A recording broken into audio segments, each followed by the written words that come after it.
Olá, queridos, graça e paz, tudo bem? Eu sou o pastor Wagner Dionísio, pastor auxiliar da Igreja do Nazareno, Comunidade Leste, e esse é o nosso canal de estudo, canal de escola bíblica. Então seja bem-vindo a mais uma aula da nossa escola bíblica. Toda semana nós postamos um conteúdo novo aqui no canal, um estudo bíblico para te enriquecer de conhecimento acerca da palavra do Senhor, amém? Queridos, hoje, terça-feira, dia 31 de outubro de 2023, nós, cristãos, comemoramos o dia da Reforma Protestante. Nesse ano, 2023, está fazendo 506 anos da Reforma Protestante. E aí eu quero te perguntar, o que é a Reforma Protestante? Você sabe?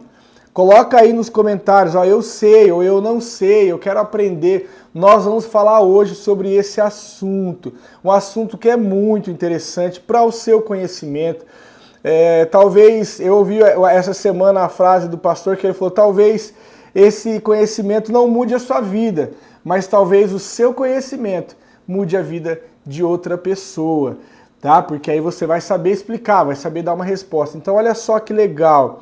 Esse conteúdo é um conteúdo muito interessante para você que é cristão, para você entender de onde surgiu os evangélicos, de onde surgiu os protestantes, por que que eu sou evangélico, por que que eu vou numa igreja evangélica.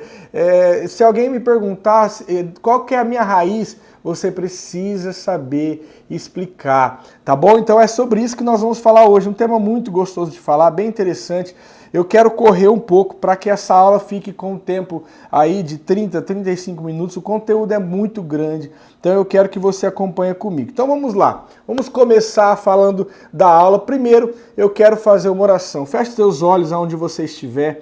Pai, muito obrigado por esse dia, obrigado, Senhor Pai, por essa oportunidade, obrigado pelo privilégio de podermos conversar, de podermos falar, ensinar, Pai, acerca da Tua palavra, acerca, Senhor Pai, do ensinamento que o Senhor deixou a nós. Pai, em nome de Jesus, fica conosco, nos ensina, Pai, seja com os Teus filhos que estão lá nas suas casas, nos seus trabalhos, nos seus carros, em diversos lugares, ouvindo essa aula através do seu smartphone, sua televisão. Pai, em nome de Jesus, nos ensina. O Senhor é o nosso professor, Espírito Santo.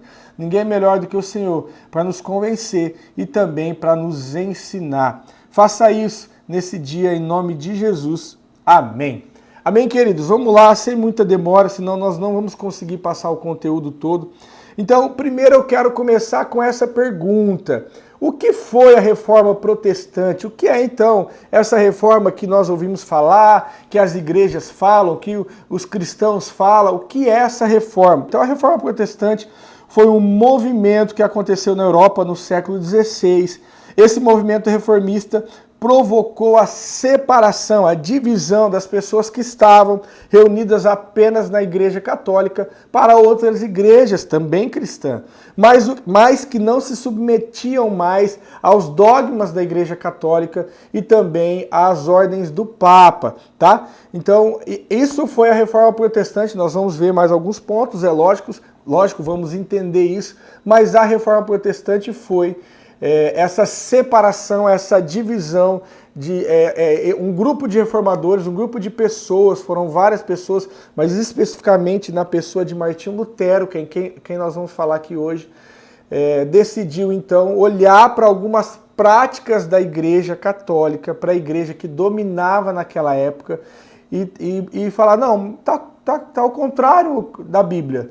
Algumas práticas que a igreja está fazendo, está colocando para os seus fiéis, não está de acordo com a palavra. Então foi esse rompimento, essa divisão que foi causado por alguns reformadores. Então vamos lá, alguns pontos que você precisa saber, eu preciso pontuar para você entender o contexto da época, para ficar mais fácil de você entender por que essas pessoas, então, eram tão alienadas à religião, tão alienadas à Igreja Católica Romana na época. Olha só, nessa época, né, não existia, então, a Bíblia impressa. A Bíblia não era impressa, não tinha Bíblia impressa, ela era, assim, escrita. Então, por ela ser escrita a próprio punho, não era todos que tinham conhecimento da Bíblia, não era todos que podiam pegar a Bíblia na sua casa e ler para ter o seu próprio conhecimento, a sua própria interpretação. Não. Apenas algumas pessoas que estudavam, que eram monges, que eram algum cargo da Igreja Católica, que tinham conhecimento da palavra, que tinham acesso à Bíblia. Então, esse é um ponto que você precisa entender. Outro ponto, nessa época, a Igreja Católica, ela influenciava não só o mundo religioso, ela não só mandava na religião, mas ela influenciava o mundo político, ela influenciava as riquezas, ela era a instituição mais rica da época, inclusive. A Igreja Católica tinha muitos terrenos, muitos bens em vários países, ela influenciava, inclusive, queridos, a escolha de reis de alguns países. Nós estamos falando de uma época 500 anos atrás. Então ela influenciava politicamente a escolha de alguns reis. Então ela tinha essa influência sobre o povo. O Papa tinha esse poder, não só religioso, mas também político e econômico. E ela também influenciava o comportamento do ser, o comportamento do ser humano, o comportamento da pessoa. Como as pessoas se vestiam, como as pessoas se comportavam. Tudo isso estava sob o domínio da Igreja Católica. Amém? Vamos lá. Então, qual foi o maior motivo ou os maiores motivos da Reforma Protestante? Alguns deles eu coloquei apenas alguns aqui. Um dos maiores motivos para a Reforma Protestante foi a venda de indulgência. Olha só o que a Igreja Católica estava fazendo, queridos. A Igreja Católica, nessa época, e olha, eu quero deixar bem claro para você, queridos, que eu não estou aqui falando contra a Igreja Católica, eu não estou falando a favor da Igreja Protestante, eu estou contando um fato histórico, eu estou trazendo para você um conhecimento, como surgiu a igreja que hoje você faz parte, como surgiu a religião que hoje você se denomina evangélico, protestante, enfim, como surgiu. Nós estamos falando de história. Se você pesquisar em qualquer lugar, você vai encontrar isso. Então, olha só. Nessa época, a Igreja Católica tinha algumas práticas contrárias à Bíblia.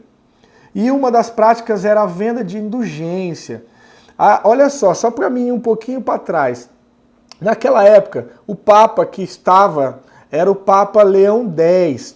E esse Papa queria construir a igreja de São Pedro, que é a igreja que fica no Vaticano, né? A Catedral de São Pedro, que é uma igreja muito conhecida, inclusive nos dias de hoje. Ele queria construir, então ele queria fazer a edificação, queria começar a edificação da igreja. E para isso precisava de recurso. Apesar da igreja de ter bastante recursos, já ser bastante rica, inclusive o Papa era rico, eles decidiram arrecadar mais. Eles precisavam de mais dinheiro para construir, afinal, era um projeto grandioso, né? Construir a Catedral de São Pedro, que fica no Vaticano. Então, eles precisavam criar alguns meios, algumas formas de arrecadar mais. E uma das formas que eles conseguiram era a venda de indulgências. Olha só o que era a venda de indulgências.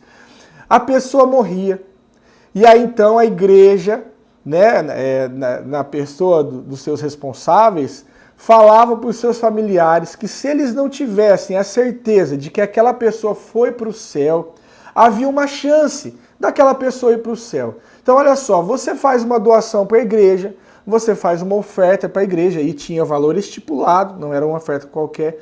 E aí então, existe até uma frase que eles falavam na época, que era: a moeda caiu na caixinha, a alma foi voando direto para o céu. Então olha só o que a Igreja Católica falava. A igreja falava que se a pessoa morreu e os familiares não tinham a certeza da salvação, então podia-se orar pelas pessoas, e essa oração era paga, então essa pessoa ia para o céu. Era como se fosse uma salvação vendida, eles vendiam sim a salvação. Era essa a venda de indulgências. Outras coisas que eles faziam, que a igreja fazia, era a venda de relíquias sagradas. O que era isso? Então se pegava, e a maioria dessas relíquias, é importante ressaltar isso, eram falsas, tá? A maioria dessas relíquias não eram verdadeiras. Então se pegava lá um pedaço de madeira e se vendia aos fiéis como se fosse um pedaço de madeira que foi usado para fazer a cruz de Cristo. Olha só o ponto que a igreja chegou.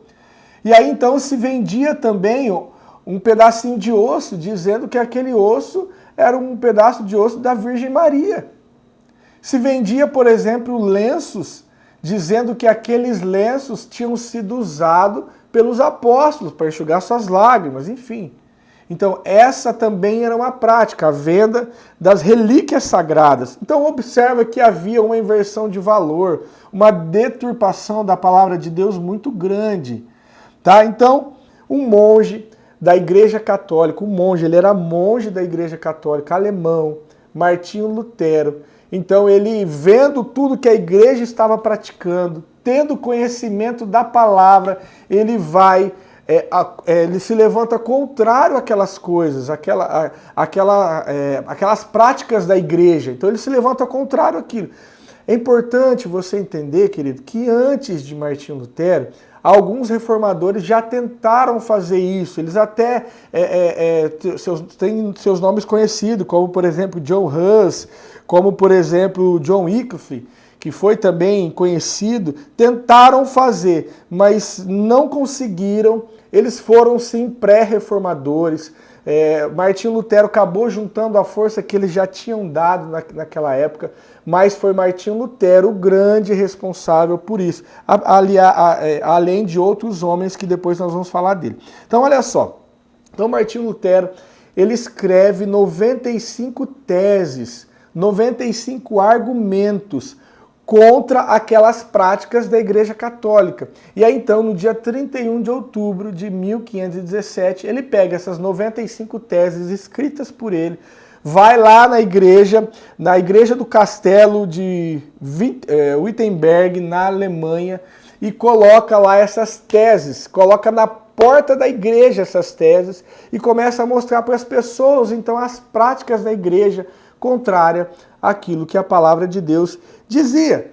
Então, isso foi a Reforma Protestante, tá, querida? É importante você entender. A Reforma Protestante foi esse movimento criado por alguns homens e representado pela pessoa de Martinho Lutero, que criou essas teses contrárias àquilo que a Igreja Católica estava pregando na época. E por falta de conhecimento, as pessoas acabavam acreditando. Nós vamos ainda ver muita coisa por aqui. Isso aqui eu estou apenas começando a aula, tá? Dois fatos importantes que vocês precisam também entender. Foram dois fatos que ajudaram a reforma ganhar grande proporção nessa época. Olha só, a criação da prensa. A prensa tinha sido criada alguns anos antes. Naquela época não se existia, então, Bíblia impressa. A Bíblia era escrita, como eu já disse. Então, a criação da prensa, aquilo que fazia as cópias das Bíblias, ajudou bastante a reforma ganhar força. Por quê? Porque Martinho Lutero, o outro ponto importante que ajudou isso a ganhar força, a reforma ganhar força, foi que Martinho Lutero, ele pega então, depois que ele escreveu essas 95 teses, ele pega a Bíblia, que só tinha traduzido no latim, só tinha na linguagem do latim, ele traduz então para o alemão. Então ajuda com que as pessoas tivessem mais facilidade para poder ter a sua própria Bíblia, para poder fazer a sua própria leitura e tirar o seu próprio entendimento. Então, dois fatos importantes. O primeiro é a criação da prensa, que com a criação da prensa as Bíblias conseguiram ser impressas, e depois a tradução por Martinho Lutero da Bíblia de latim para o alemão. Então isso aí fez com que as pessoas tivessem acesso à Bíblia com maior facilidade, tá? Então esses aqui são dois pontos importantes para você poder entender também por que a reforma ganhou força nessa época de Martinho Lutero. Olha só, eu coloquei aqui só por curiosidade. Nós vamos passar por uma parte bem importante da aula agora, mas antes disso eu quero só falar uma curiosidade. Olha só o que diz a tese de número 86 de Martinho Lutero. Isso é só uma curiosidade, tá, querido? Diz assim, ó, do mesmo modo, por que o Papa, cuja fortuna hoje é maior do que as dos mais ricos, não constrói com o seu próprio dinheiro, ao menos essa Basílica de São Pedro, ao invés de fazê-lo com o dinheiro dos pobres fiéis? Então olha só, uma das revoltas de Martinho Lutero. Por que o Papa fica criando essas mentiras acerca da palavra de Deus, acerca do Evangelho de Cristo, para arrecadar mais dinheiro, para construir a Basílica? Por que você mesmo não constrói? Afinal, você é alguém rico, você é mais rico do que os ricos. Então, essa é uma das teses apenas para curiosidade. Mas olha só, chegamos num ponto aqui importante da aula. É isso aqui que eu acho que é a chave da nossa aula hoje. É isso que eu quero que você aprenda. Então, resumidamente, as proposições teológicas colocadas por esses reformadores, por Martinho Lutero, resumiram, serviram como pilar da reforma protestante 5 pontos que nós chamamos hoje de 5 solas. Os 5 solas. O que são esses 5 solas? A palavra sola, a tradução dela para o português é somente. Então são 5 solas que são a base, são os pilares da reforma protestante. É sobre isso que eu quero que você preste atenção agora. Primeiro sola é sola fide, ou somente a fé, na tradução. O segundo sola é sola escritura, que traduzindo é somente a escritura. O outro sola é solus Christo, somente Cristo. Outro sola é sola gratia, somente a graça. E o outro sola é soli deo gloria, somente a Deus a glória. Nós vamos explicar, eu vou explicar para você o que significa esse sola, que é a base da reforma protestante. É isso que eu e você precisamos conhecer. Tá bom, queridos? Vamos lá. Então, o primeiro sola, tratado por Martinho Lutero, é sola fide, ou seja, somente a fé. Então, durante muito tempo, a Igreja Católica Romana ensinou os seus fiéis que a salvação podia ser conquistada por obras, por mérito, por merecimento, inclusive por doações.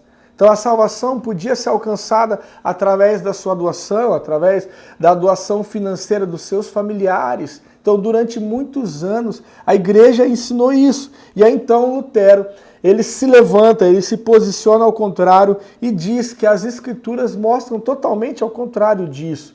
Nas suas teses, lá, o resumo de tudo isso olha só o que a Escritura diz. E eu quero que você vá comigo lá para Efésios, nós vamos entrar agora, então, na palavra de Deus. Efésios, capítulo de número 2, versículo de 8 a 9. Acha aí.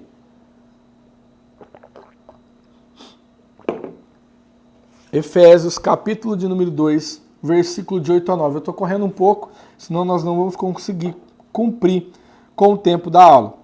Olha só o que diz Efésios capítulo 2, versículo 8 e 9. Porque pela fé, pela graça sois salvos, por meio da fé. Isso não vem de vós, é dom de Deus. Então observa que aquilo que a igreja estava ensinando é totalmente contrário do que aquilo que a palavra de Deus nos ensina. Porque a igreja dizia que a salvação era por mérito, era por merecimento, a salvação era por obras, a salvação era inclusive por ofertas, por dízimos. Por compras, por venda de relíquias, por venda de indulgência, enfim. Ela vendia a salvação. E aqui a palavra está dizendo, Efésios, que a salvação vem pela graça, através da fé. Isso não vem de vocês, ou seja, não é mérito de ninguém. A salvação é pela graça. Isso é dom de Deus. É isso que a palavra está dizendo. Então observa que Lutero, ele se levanta contra aquilo, ele fala, não, eu não posso concordar com essas práticas da igreja. E é interessante você entender que antes dele, como eu já disse, outros já quiseram fazer isso. Mas como eles não queriam ter uma ruptura com a igreja católica, como eles queriam reformar, eles queriam que a igreja parasse com aquelas práticas, mas que eles não tivessem uma ruptura, não se rompesse com a igreja. Eles queriam continuar na igreja, mas queriam que a igreja fosse mais correta com a palavra. Mas isso não foi possível para a época.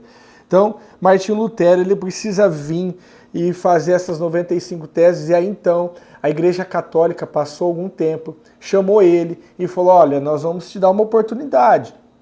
Você pode se consertar, você pode falar que você está errado, você pode...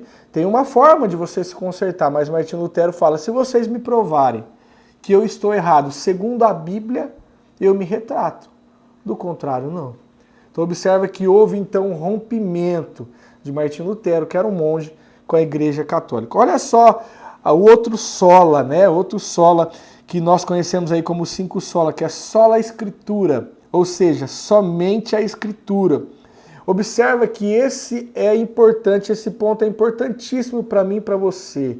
Porque durante anos, querido, pessoas acreditaram que aquilo que a Igreja Católica falava era muito mais importante do que o que estava na Escritura. Aliás, até hoje algumas pessoas creem nisso, que aquilo que a Igreja Católica, e aqui nós estamos falando da Igreja Católica, nós estamos falando de história, então aquilo que a Igreja Católica diz está acima da Bíblia. Então os seus dogmas, as suas práticas valem, a palavra do Papa vale mais ou vale tanto quanto a Bíblia, mesmo que isso não estiver na Bíblia. E aqui então Martinho Lutero vai contra isso, e ele diz que não, que somente a Bíblia. A Bíblia é o nosso manual, a Bíblia é o nosso guia, a Bíblia é a ferramenta que Deus nos deixou, é a escritura que Deus nos deixou para saber qual é a verdade. E aí então, eu queria que você lesse comigo 1 Coríntios, primeira carta de Paulo aos Coríntios, capítulo 4, versículo 6. Olha só o que Paulo diz aqui. 1 aos Coríntios 4, 6 diz assim, ó, para que vocês aprendam isso. Paulo está falando acerca de algumas coisas e ele fala assim, ó, para que vocês aprendam isso, a não ultrapassar aquilo que está escrito. Ou seja, olha, não passe daquilo que está escrito. Aquilo que está escrito é a palavra de Deus. Mas aquilo que surgiu da sua mente, ou de uma religião, de um dogma, talvez por interesse da própria religião, isso não é palavra de Deus. Então, olha, cuidado para vocês não ultrapassar, para vocês não passar além daquilo que está escrito. Paulo dizendo isso. E é fácil a gente ver o próprio Jesus mostrando, provando a sua missão, provando para que ele veio nas Escrituras. Olha só, ele começa a provar não seria a palavra, mas mostrar para algumas pessoas qual era a missão dele através das Escrituras, porque as Escrituras, quando Jesus veio, já falava do Messias que havia de vir. Então ele mostra, então observa que o próprio Deus aqui na terra, Jesus, ele mostra dentro da Escritura, olha, eu vim para fazer isso. Então, aqui Lutero ele se levanta, e isso foi importante para nós, porque nós pudemos voltar às práticas da palavra de Deus. Pudemos voltar à essência do Evangelho, à essência do cristianismo, à essência das boas novas. Não mais por um pensamento religioso, não mais por um dogma religioso, não mais por um ensinamento de alguém, mas então por um ensinamento da própria palavra. Então, olha só como a reforma foi importante para mim e para você, querido. Que hoje nós conseguimos ter acesso direto à Escritura, direto à fonte. E então, com a ajuda, com a interpretação do Espírito Santo, com o Espírito de Deus, então fazer a nossa interpretação, a nossa leitura. É fato que hoje a igreja, algumas igrejas precisam passar por uma reforma novamente. Eu não quero entrar nesse mérito, mas é fato. Muitas pessoas estão distantes daquilo que a palavra diz. Existe o evangelho paralelo à palavra. Então, nós precisaríamos sim de uma nova reforma? Precisaríamos, mas isso é assunto para uma próxima aula. Então, um outro sola, o terceiro sola que Lutero, então, que a base, né, que Lutero dá é solus Christus, ou seja, somente Cristo.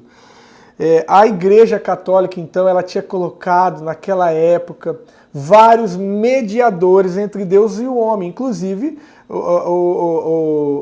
as pessoas que tinham cargo dentro da igreja, inclusive o Papa, alguns santos, né? Então eles colocavam, esse aqui é o vosso mediador entre o Deus e o homem. E aí então Lutero fala, mas não é isso que a palavra diz. A palavra diz ao contrário, olha só o que diz lá, 1 Timóteo, capítulo 2, versículo 5. Diz assim, deixa eu correr um pouquinho aqui. Porque há um só Deus e um só mediador entre Deus e os homens, Jesus Cristo, homem.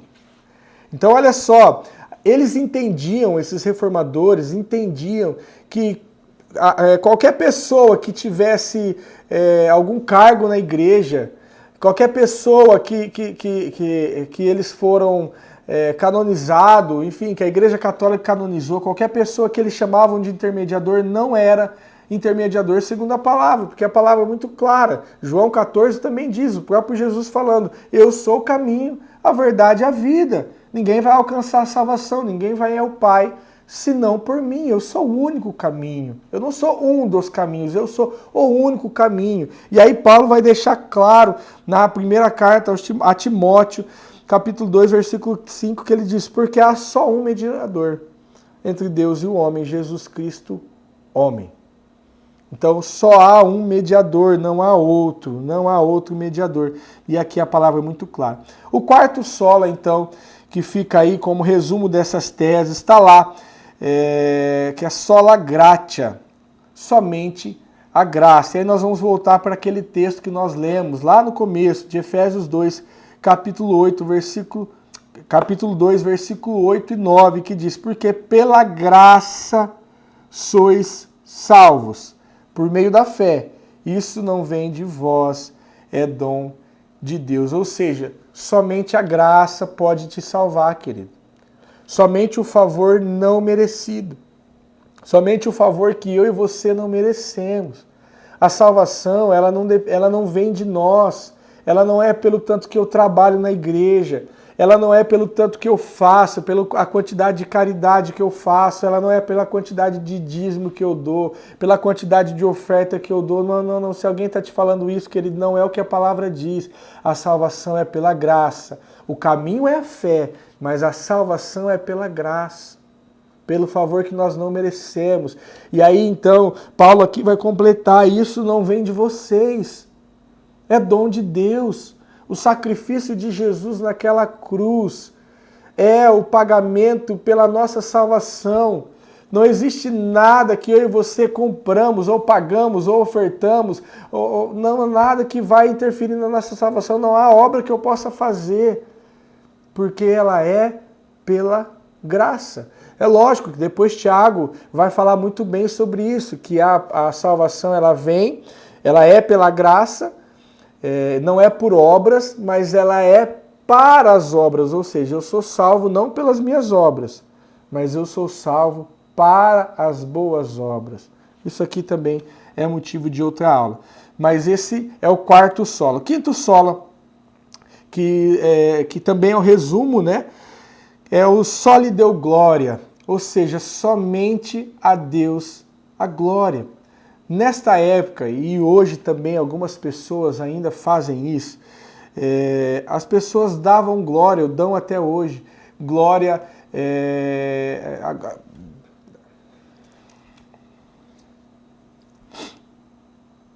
Vamos lá, e o quinto sola é soli deu glória, somente a Deus a glória. Olha só, os reformadores acreditavam que nem mesmo os santos canonizados pela Igreja Católica, nem mesmo o Papa ou qualquer pessoa de cargo na igreja eram dignos de glória que a igreja dava para eles. É lógico, eles entendiam sim que as pessoas têm as suas honras, eles davam honra sim às pessoas. Aqui não está falando de honra, aqui está falando de dar glória às pessoas, de colocar a glória que é somente a Deus, a um Papa ou alguém, ou algum santo, ou alguém da Igreja Católica. Então eles reconheciam que deviam sim dar honra, mas não a glória. Olha só então o que a palavra vai dizer sobre isso. Atos capítulo 10, versículo 25 e 26, diz assim: e aconteceu que entrando Pedro, saiu Cornélio a recebê-lo, e prostrando-se aos seus pés o adorou. Mas Pedro levantou-se dizendo: levanta-te, que eu também sou homem. Olha só então aqui uma passagem da palavra de Deus que diz que Pedro chega na casa de Cornélio, e aí então Cornélio se prostra, se ajoelha perante ele, e Pedro fala: não, Cornélio, levanta, porque eu também sou homem como você. Ou seja, a glória não é minha, a glória é de Deus. E aqui, nessa época, não era isso que o Papa dizia, não era isso que as pessoas da Igreja Católica diziam, eles queriam a glória para ele. E aí então, aqui uma dos solas é a soli deu glória, ou seja, somente a Deus a glória. Também tem uma passagem da palavra de Deus que está lá em Atos capítulo 14, versículo de 8 a 18, quando Paulo e Barnabé, eles estão num lugar, eles operam um milagre, o paralítico é curado, e aquela cidade queriam sacrificar a eles, como se eles fossem uma espécie de deuses, e eles não aceitam. E Paulo ainda fala mais: eu vim aqui para ensinar vocês contra isso, a não aceitarem essas doutrinas vãs, não aceitarem essas atitudes de dar glória a outros a não ser a Deus. Então, aqui observe que a palavra de Deus é muito clara. A glória é somente a Deus, porque dele, por ele e para ele são todas as coisas. Então aqui nós falamos sobre os 5 solas, né?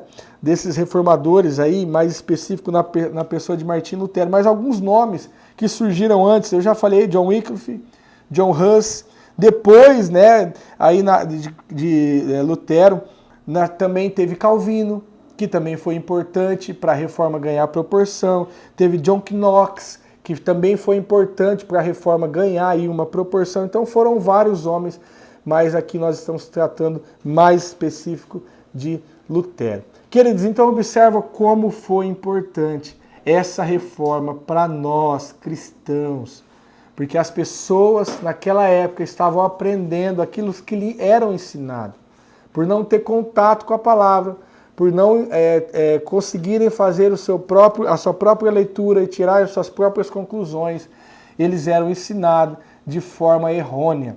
E aí então, aquela reforma que hoje nós comemoramos 506 anos, trouxe o Evangelho para as raízes, para a palavra de Deus, para o centro do Evangelho. Então hoje nós comemoramos essa data tão importante para nós cristãos, protestantes. Lógico, como nós falamos no meio da aula, a igreja precisa de uma nova reforma, não quero me aprofundar nisso, mas hoje nós temos, eu e você, somos ludibriados, somos enganados, se quisermos, porque nós temos a fonte, nós temos a palavra de Deus, nós temos o nosso manual, nós temos aqui, onde nós podemos ler e interpretar, e com a ajuda de Deus, falar, Senhor, fala comigo, me ensina na tua palavra. Amém, querido? Espero que você tenha adquirido algum conhecimento com esse estudo. Espero que você esteja preparado para falar com alguém que lhe perguntar. Talvez esse estudo, para você, para a sua salvação, não vai mudar muito. Mas quem sabe alguém que está novinho na fé, alguém que você está evangelizando, quem sabe alguém que você está falando acerca da palavra, surge a dúvida, mas de onde surgiu os cristãos, os evangélicos, né? De onde surgiu os evangélicos? De onde surgiu os protestantes? Você vai poder falar. Surgiu de um movimento que quis trazer para a origem do evangelho as doutrinas, né? O conhecimento e o ensinamento. Amém, querido? Fique com Deus. Não esqueça de curtir essa aula. Ajuda aí o canal a chegar a mais pessoas. Nós não queremos aí ter multidões de views, nós queremos apenas alimentar as pessoas com o conhecimento. E quando você curte, quando você compartilha, quando você comenta, você ajuda o YouTube a entender que é um conteúdo relevante e a mandar para mais pessoas. Quantas pessoas talvez não sabem de onde surgiu e aí com a ajuda dessa aula vai poder aprender pelo menos um pouco, de uma forma bem resumida. Nós poderíamos falar muita coisa, mas o nosso tempo não dá, mas eu acredito que já deu para você ter uma base aí, da onde surgiu então os evangélicos, os protestantes, dê qual o nome que você quer dar. Amém, querido? Fique com Deus, compartilhe essa live com alguém, eu quero fazer uma oração, baixe sua cabeça, feche seus olhos. Pai, obrigado por essa palavra, mas acima de tudo, Senhor, obrigado porque o Senhor levantou homens, Pai. O Senhor levantou não só os homens que nós lemos na palavra, como os apóstolos, como o próprio Cristo. Não, Senhor, o Senhor levantou homens também que marcaram, Senhor Pai, o Evangelho. Homens que não se dobraram, Senhor Pai, diante de dogmas religiosos. Homens que não se dobraram diante, Senhor Pai, de autoridades religiosas, mas voltaram para a prática do Evangelho genuíno, o Evangelho de Cristo. Obrigado. Obrigado por isso, Pai. Obrigado porque hoje nós podemos conhecer a verdade bíblica, a Tua palavra. Pai, em nome de Jesus, nos dê um resto de semana abençoado, que nós possamos voltar na próxima semana aqui nesse canal, diante dessa televisão, diante desse computador, desse smartphone, para aprender mais da Tua palavra. Amém, querido? Fique com Deus. Deus abençoe a sua semana.